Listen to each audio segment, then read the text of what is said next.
Have you ever stood in front of the microwave with a bowl of leftovers, convincing yourself that reheating is harmless? We all have.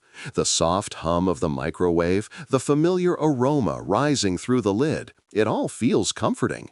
When the beep finally comes, the warm steam hits your face, and for a moment, it feels like safety.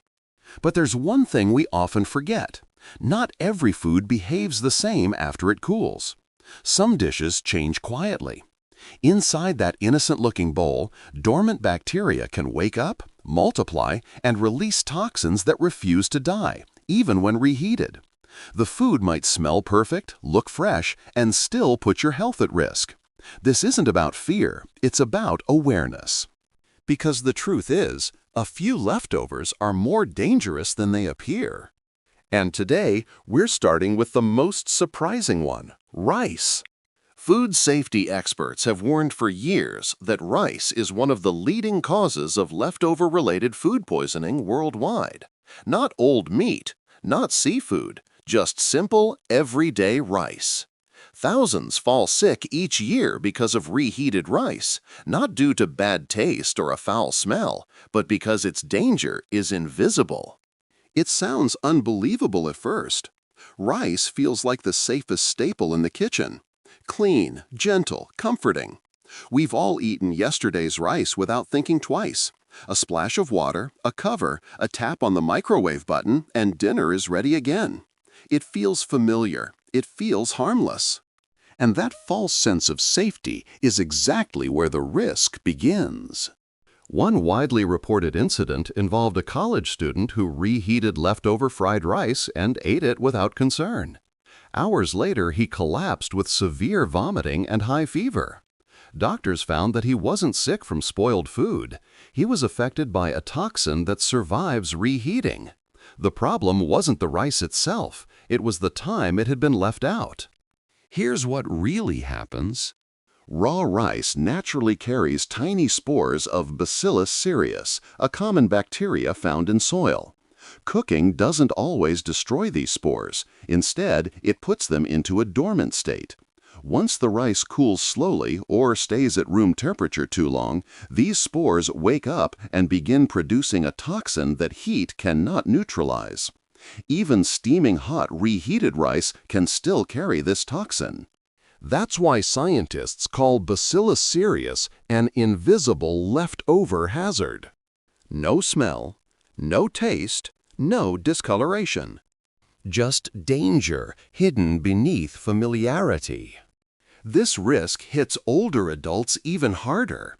Symptoms like dizziness, dehydration, or nausea may feel minor, but can quickly become serious when the body's defenses aren't as strong. But the good news is simple. Rice is safe when handled with discipline. Food safety agencies around the world, including the USDA and the UK's Food Standards Agency, recommend cooling rice within an hour of cooking. Spread it out so steam escapes faster, then refrigerate it in a shallow container.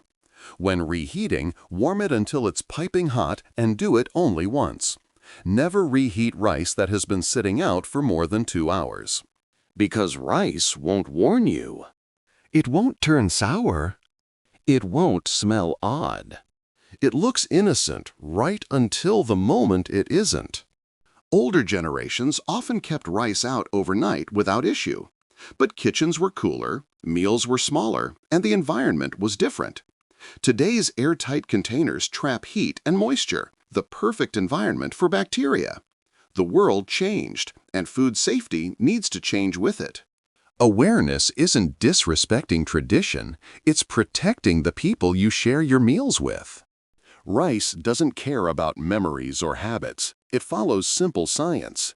Leave it too long in the danger zone, between 40 degrees Fahrenheit and 140 degrees Fahrenheit, and it becomes a breeding ground, no matter how clean it looks. So when in doubt, respect the clock. Cook only what you need. Cool it quickly. Store it properly. Reheat it once, then let it go. Throwing away a bowl of rice may feel wasteful, but it's nothing compared to the cost of an invisible toxin. There's wisdom in knowing when to stop. Even the most ordinary foods have limits. And the safest kitchens are the ones guided not by fear, but by careful habits. So treat rice like memory. Keep it fresh, respect its boundaries, and let it rest once its moment is over. Because heat remembers, and so does the food we trust. Number 2, chicken. This one catches a lot of people off guard. Chicken really isn't meant to be reheated. You crack open the container, and for a moment the golden skin glimmering under the kitchen light brings back memories of the day it was cooked. It smells comforting, familiar.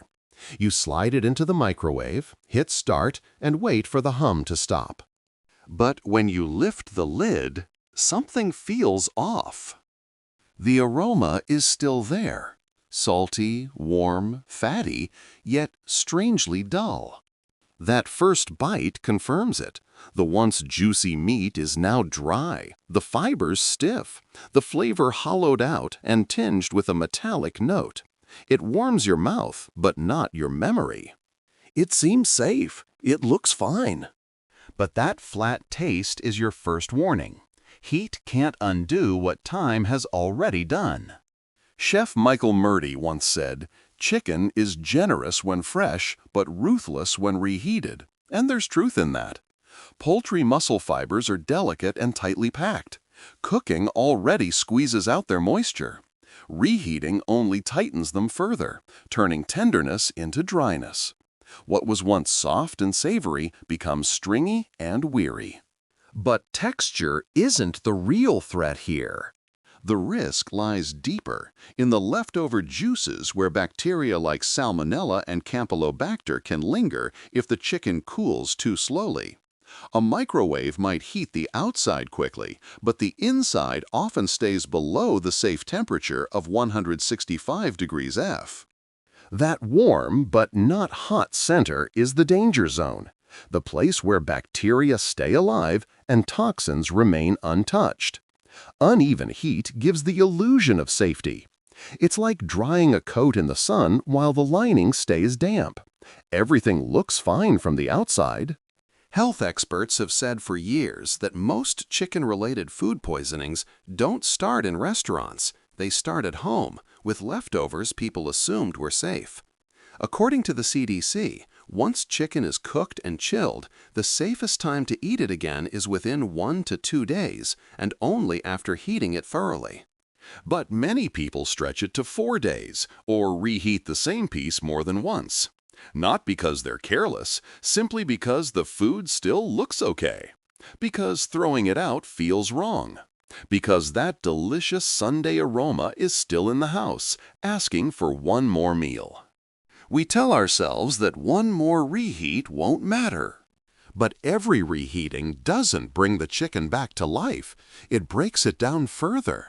Moisture disappears, protein tightens, and what remains is a tired version of its former self. I used to do it too. Roast on Sunday, leftovers by Tuesday, quick, simple, no waste. But once I learned what really happens inside that cooled meat, I stopped. Now, if I eat leftover chicken, I enjoy it cold, on salads, in sandwiches, or sliced thin with a squeeze of lemon. If I do warm it up, I add broth or sauce, cover it tightly, and heat it thoroughly once, never twice. After that, it goes. Not because I'm afraid, but because I respect my own health. There's a saying in professional kitchens: chicken doesn't forgive temperature mistakes. It requires attention when cooking and just as much care once it cools. You can smell its comfort, but you can't smell its danger. And as we age, that margin for error shrinks even more. Reheating chicken isn't always harmful, but it's unpredictable. A few missing degrees can shift a meal from safe to risky, from comfort food to regret. For older adults, that's not a gamble worth taking. So now, I treat chicken differently. I give it its moment once, not over and over. Because real comfort nourishes, it doesn't put you at risk. With time, you learn that warmth doesn't always mean safety. And sometimes the truest care is shown not in what you save, but in what you choose to let go. Comfort is worth keeping. Your safety is worth more. Number 3, potatoes. Late at night, a young woman slides a plate of foil-wrapped baked potatoes into the microwave. She's exhausted, hungry, and searching for a bit of warmth before bed. The aluminum catches the kitchen light.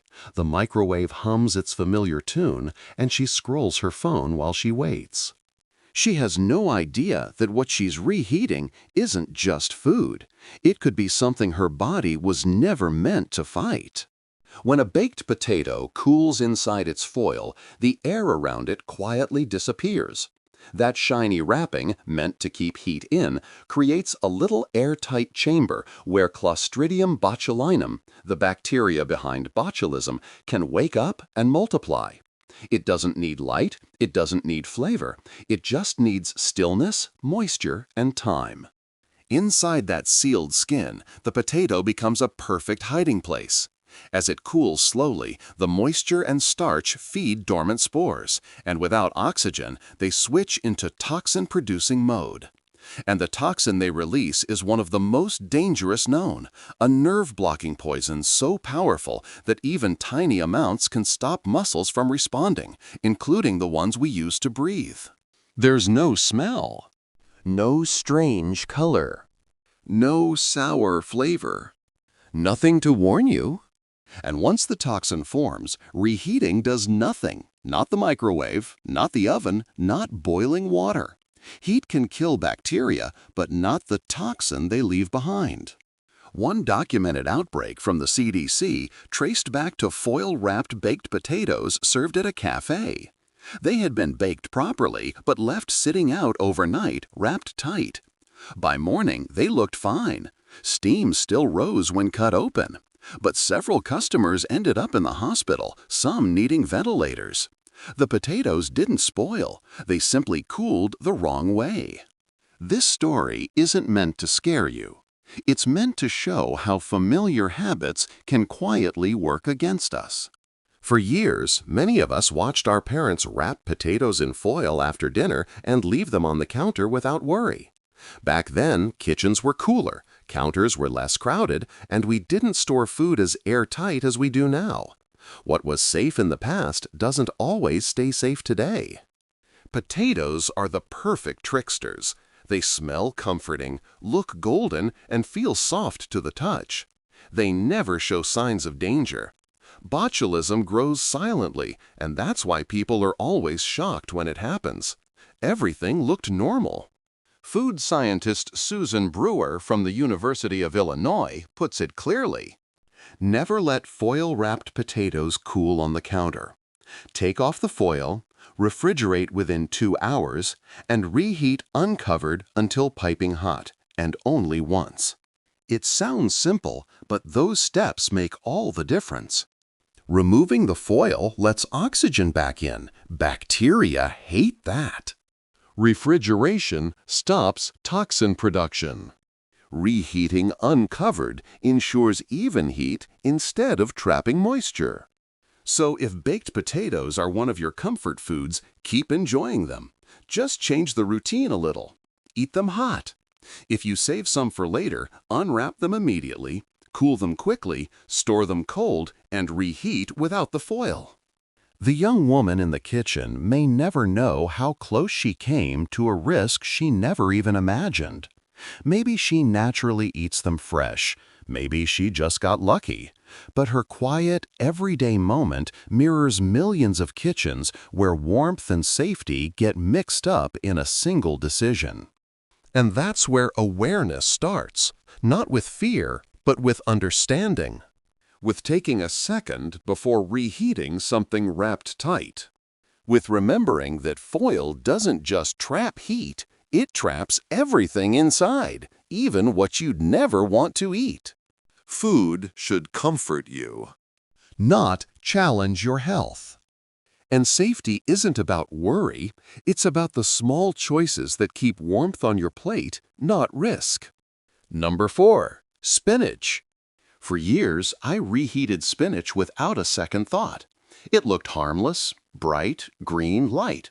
A leftover bowl beside some rice or stirred into a quick soup felt like the healthiest kind of recycling. It even smelled clean. But once I learned what actually happens to spinach after it cools, I stopped treating it like any other leftover. You've probably heard someone say, "Don't reheat spinach, it becomes poisonous." It sounds like something a grandmother might warn you about while handing you a plate. For the longest time, I brushed it off as an old myth, like not eating fruit after milk. But surprisingly, that old advice wasn't just superstition. It came from something real, just misunderstood. Spinach is naturally rich in nitrates. These aren't bad. In fact, they're part of what makes leafy greens so good for us. But once spinach is cooked and left sitting warm for too long, those nitrates begin to shift. Time and temperature slowly convert them into nitrites. And under the right conditions, nitrites can transform further into nitrosamines. Not instant poison. Not a dramatic reaction. But a change that matters, especially for babies, older adults, or anyone with sensitive digestion. When this chemical shift happens, the spinach doesn't show it. There's no sour smell. No strange patches. No obvious warning. The bright green simply turns a little dull.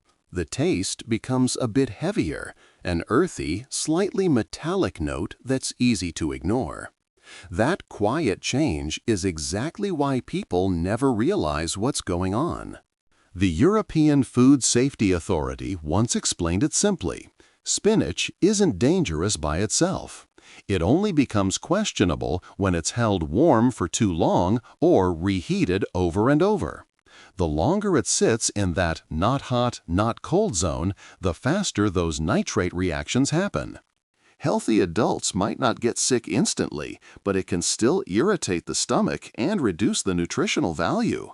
So the old warnings were never completely wrong. They were just poorly translated across generations. Decades ago, refrigeration wasn't dependable.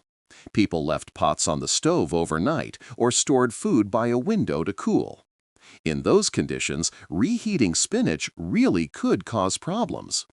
The habit survived long after kitchens changed, and today it collides with another modern habit, trusting the microwave to fix everything. But heat doesn't reverse those chemical changes. Once nitrates convert, the microwave can't turn them back. What surprised me the most was how subtle it is. Spinach doesn't behave like spoiled chicken or sour milk. It stays quiet, harmless looking, innocent. That silence is what fools us. I once explained all of this to a friend who makes creamed spinach almost every week. She used to heat the leftovers the next day and move on. When I told her what I'd learned, she laughed and said, "So I've basically been reheating science experiments?" Now she never reheats spinach. She cools it quickly, stores it cold, and uses it without reheating, on toast, in cold pasta, in dips, or blended into smoothies with lemon and yogurt. "Honestly," she said later, "you ruined my microwave habit, but my stomach is happier." That conversation taught me something. Many of those old kitchen rules weren't fear. They were early forms of observation. People noticed certain foods felt off the next day, long before we had research or food guidelines. Modern kitchens gave us speed, but food hasn't changed its nature. Even after cooking, spinach keeps reacting, shifting, and aging quietly. Our job isn't to fight it, just to understand it. So if you ever hesitate about reheating greens, remember, cold spinach isn't a punishment. It's just the safer, smarter choice. Cool it quickly. Eat it fresh. Or repurpose it without heat. Spinach taught me one small lesson. Some old rules weren't wrong. They were simply waiting for science to explain them. And if spinach tests our habits, the next food on the list might just test our timing. Number 5. Eggs. Imagine this, a movie scene where the hero oversleeps, races to the kitchen, cracks a couple of eggs into a mug, stirs, and pops it into the microwave. Half a minute later, a soft, warm, fluffy breakfast. The camera hovers over the silky top as a spoon glides through it. It feels simple, smart, safe. But the truth is a lot messier. We've seen this microwave egg idea everywhere. TV ads, morning shows, and those cheerful one-minute recipe videos. The message is always the same: faster is better. Somewhere along the way, that trick became a symbol of modern convenience. No pan, no fuss, just instant breakfast. But physics didn't sign up for that shortcut. Eggs don't cook like noodles or soup. They're delicate, packed with proteins that react instantly to heat. In a microwave, the outer layer gets blasted with high temperatures while the inside warms slowly. So the top may look perfect, but the middle can still be cold and undercooked. That's the danger zone, literally. Food safety experts say bacteria like Salmonella thrive at temperatures where microwaved eggs often sit. You won't smell it, you won't taste it, but it's there, waiting in the parts the microwave didn't reach. And that's not the only issue. Microwaves build steam inside the egg faster than it can escape. If the egg is whole or sealed even slightly, that trapped steam can explode. Online, it looks like a funny kitchen disaster. In real life, people have landed in emergency rooms with burns because of it. I learned this the hard way. Once, running late for work, I grabbed a mug, whisked 2 eggs, and microwaved them like the internet suggested. The top looked cooked, the center was slimy. I heated it again. The texture turned rubbery, the smell went sulfurous, and the whole thing tasted like I was chewing on impatience. That's when it clicked for me. Convenience is seductive, but it hides what really happens inside the food. Eggs are honest. They respond to heat with precision, but they don't tolerate shortcuts. When we hurry them, the flavor shows it, and sometimes the consequences do too. This isn't about fear, it's about pacing. If you want quick eggs, use a stovetop on low heat. If you must use the microwave, pause halfway, stir well, and cook evenly. Or skip reheating entirely and enjoy cold-boiled eggs on salads and sandwiches. The real lesson is simple: respect the food. Microwave videos show the glossy surface, not the uneven cooking, not the hidden bacteria, not the pressure building inside. The dangerous part is always off camera. Safety doesn't take long, usually just 1 extra minute. But most people skip it because the screen made it look optional. In reality, most of these risks have been in our kitchens for years. We just didn't notice them until recently. Once you understand them, you can't ignore them. So next time you pull out leftovers or crack a couple of eggs, remember, it's not about fear, it's about awareness. Heat with intention. Eat with care. Let time move forward instead of looping back through reheats that weren't meant to happen. And like always, this content isn't here to divide or discriminate. It's here to educate, spark conversation, and help people think more clearly about everyday habits. If this made you rethink something, leave a comment. And don't forget to like, subscribe, and hit the bell so you never miss the next deep dive.